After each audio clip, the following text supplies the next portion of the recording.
So one last piece of functionality to go, and that's just to handle the delete button here. And let's head back to our profile store because we already have the method inside our agent for this. So in the profile store, just below the set main photo, let's add another action. And this one we'll call delete photo. And once again, we'll take the photo of type iPhoto. And we'll say list.loading equals true. And we'll make this an async method. And add the try catch block as well. And pass in the error.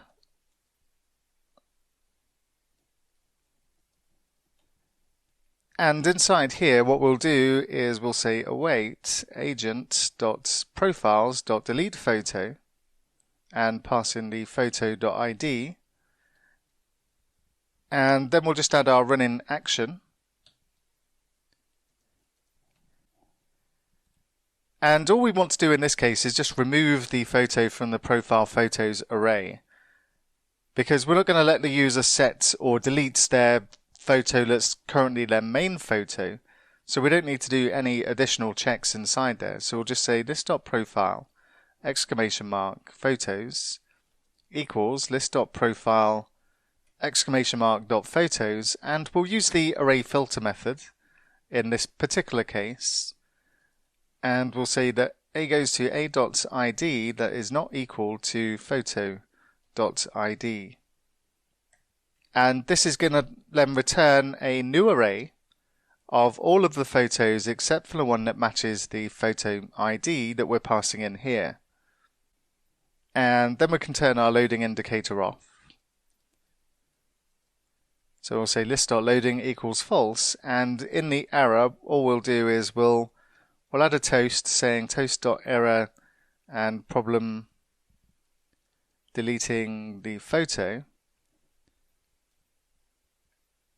And then we'll just add another running action, and we'll just turn off the loading indicator. So we'll say list.loading equals false.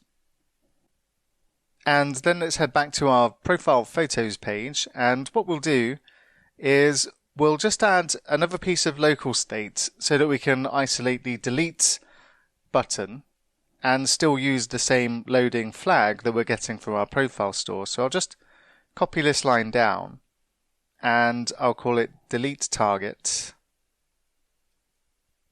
and we'll call this set delete target, and this is the one we'll use to isolate the delete button.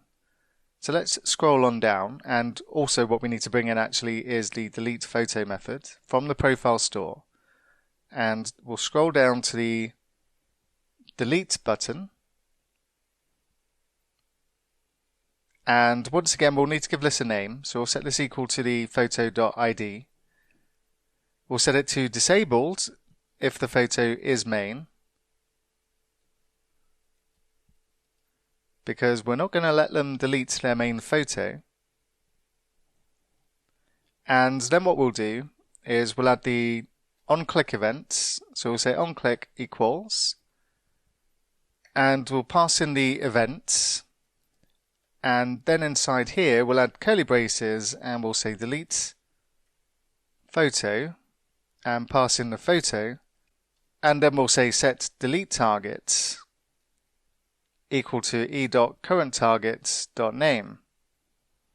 And then we'll just add our loading indicator and say loading equals loading and delete target is equal to the photo.id. And we should be able to go and test to make sure this is working. So let's go take a look. And I'll just refresh the page, make sure there's no problems. And we can't delete the one that's currently set to main, which is fine. And let's delete one of these duplicate images I've got. So let's get rid of this one. And it's disappeared. And I should be able to refresh the page and find that this has now gone as well. And let's delete another image, and that works, and we can still delete all our images.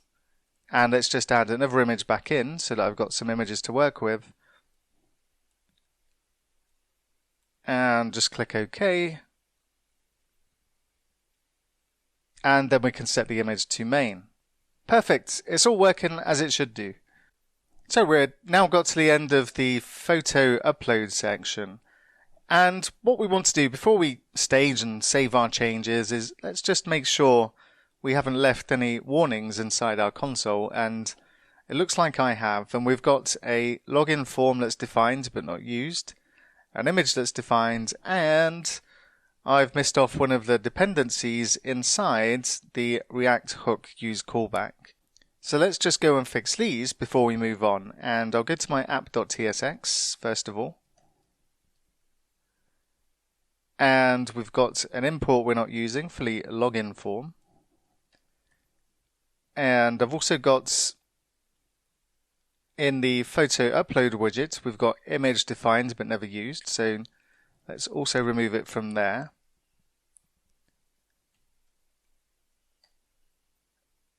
And remove this from the imports. And one more was in the photo widget drop zone. We're missing the dependency for set files. An incredibly easy thing to forget, I find. So let's go to the photo drop zone, or photo widget drop zone.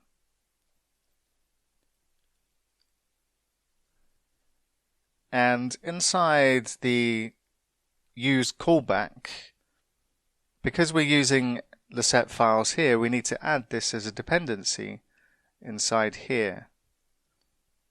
And we should find that all of the warnings have now gone. So as we've got to the end of this section, please stage, commit, and save your changes into source control. And what we'll do next is we'll just take a look at a summary.